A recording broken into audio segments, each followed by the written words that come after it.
Praise the lord. ఈరోజు దేవుని వాగ్దానము, యథార్థవంతులు దేశమందు నివసించుదురు, లోపము లేని వారు దానిలో నిలిచియుందురు. సామెతల గ్రంథము 2వ అధ్యాయము 21వ వచనము. సహోదరి సహోదరులారా, ఈ వాక్యం మన స్థిరత్వము మరియు వారసత్వము గురించి ఒక గొప్ప నిశ్చయతను ఇస్తుంది. లోకంలో అక్రమంగా ఎదిగిన వారు లేదా అబద్ధాలతో సంపాదించిన వారు తాత్కాలికంగా పైకి గొప్పగా కనిపించవచ్చు, కానీ దేవుని వాక్యం ప్రకారం కేవలం యథార్థత కలిగిన వారే పునాది కలిగిన ఆశీర్వాదాన్ని పొందుకుంటారు. ఈ వాక్యాన్ని లోతుగా అర్థం చేసుకోవడానికి దీన్ని 2 ప్రధాన భాగాలుగా చూడవచ్చు. మొదటిగా, యథార్థవంతులు దేశమందు నివసించుదురు అని ఉంది. ఇక్కడ నివసించుట అంటే కేవలం ఉండడం కాదు, అది ఒక అధికారంతో, గౌరవంతో మరియు క్షేమంతో కూడిన నివాసం. యథార్థవంతులు అంటే దేవుని ఎదుట, మనుషుల ఎదుట కపటం లేకుండా ఉండేవారు. అటువంటి వారు నివసించే చోట దేవుని ఆశీర్వాదం ఉంటుంది.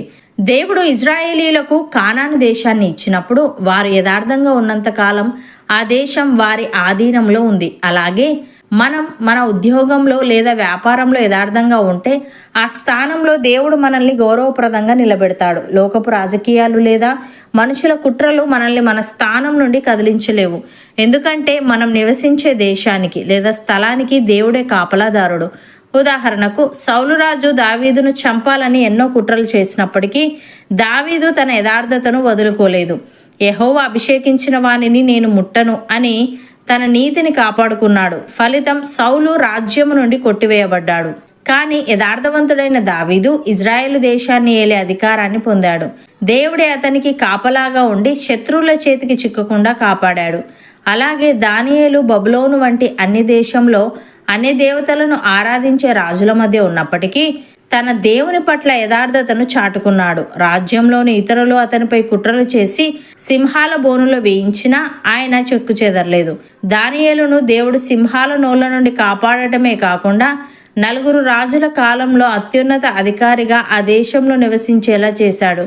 ప్రియులారా, యథార్థవంతులుగా జీవించడం అనేది కేవలం ఒక నైతిక విలువ మాత్రమే కాదు, అది దేవుని నుండి పొందే భద్రతా వలయం. దావీదు మరియు దానియేలు జీవితాలు మనకు నిరూపిస్తున్న సత్యం ఏమిటంటే, మనుషుల కుట్రలు ఎంత బలంగా ఉన్నా, అధికార బలగం ఎంత ఎక్కువగా ఉన్నా, దేవుడు మన పక్షాన ఉన్నప్పుడు ఎవరు మనల్ని మన స్థానం నుండి కదిలించలేరు. లోకపు రాజకీయాలు ఇసుక మీద కట్టిన ఇల్లు వంటివి, అవి ఎప్పుడైనా కూలిపోవచ్చు. కానీ యథార్థత అనే పునాది మీద కట్టబడిన నివాసం దేవుని కృపచేత స్థిరపరచబడుతుంది. మీరు ఏ దేశంలో ఉన్నా, ఏ రంగంలో పనిచేస్తున్నా, మీ యథార్థతే మీకు అతిపెద్ద ఆయుధం. దేవుడు మీ సరిహద్దులకు కాపలాదారుగా ఉన్నప్పుడు ఏ కుట్ర కూడా మిమ్మల్ని హాని చేయలేదు. రెండవదిగా, లోపం లేనివారు దానిలో నిలిచి ఉందురు అని ఉంది. ఇక్కడ లోపం లేనివారు అంటే పాపం లేనివారు అని కాదు, దేవుని వాక్యానుసారంగా తమ ప్రవర్తనను సరిచేసుకుంటూ నీతిని అనుసరించేవారు అని అర్థం. అటువంటి వారు నిలిచి ఉందురు అంటే వారి ఆశీర్వాదం తరతరాలకు స్థిరంగా ఉంటుంది. అంటే గాలికి కొట్టుకుపోయే పొట్టులా కాకుండా లోతైన వేర్లు కలిగిన వృక్షంలా స్థిరంగా ఉంటారు. మీ కుటుంబం, మీ సంతానం సమాజంలో వర్ధిల్లుతారు.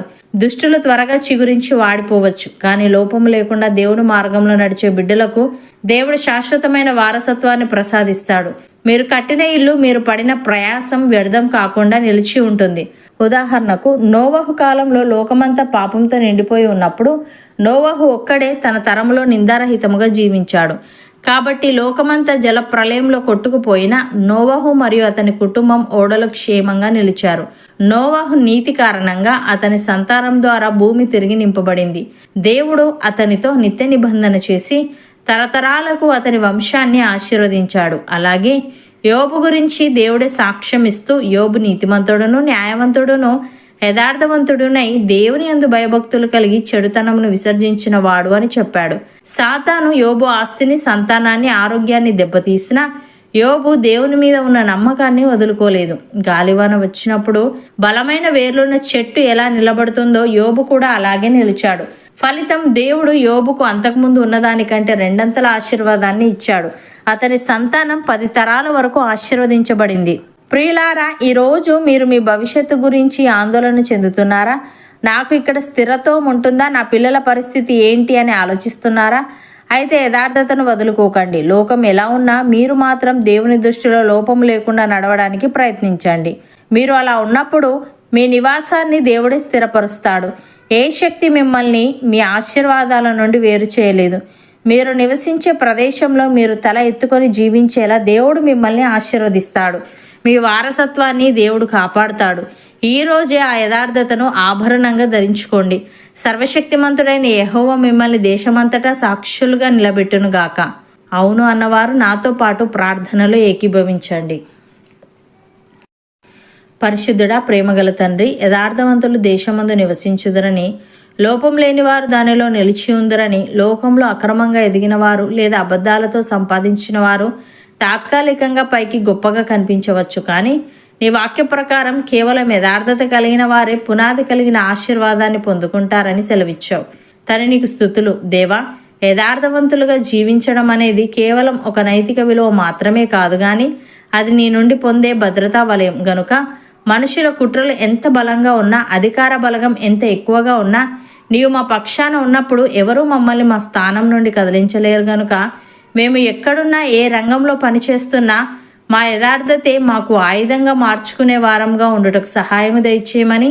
దుష్టులు త్వరగా చిగురించి వాడిపోవచ్చు, కానీ లోపము లేకుండా నీ మార్గంలో నడిచే వారికి నీవు శాశ్వతమైన వారసత్వాన్ని ప్రసాదిస్తావు గనుక మేము కట్టిన ఇల్లు మేము పడిన ప్రయాస వ్యర్థం కాకుండా నిలిచి ఉంటుందని సెలవిచ్చావు గనుక నీకు కృతజ్ఞతలు చెల్లిస్తూ, లోకం ఎలా ఉన్నా మేము మాత్రం నీ దృష్టిలో లోపం లేకుండా నడవడానికి ప్రయత్నించే వారంగా ఉండుటకు కృపచూపమని, మేము నివసించే ప్రదేశంలో మా తల ఎత్తుకొని జీవించేలా నీవు మమ్మల్ని ఆశీర్వదించి మా వారసత్వాన్ని కాపాడి నీకు సాక్షులుగా మాలో ప్రతి ఒక్కరిని నీవే నిలవబెట్టమని యేసుక్రీస్తు నామమున ప్రార్థిస్తున్నాము తండ్రి.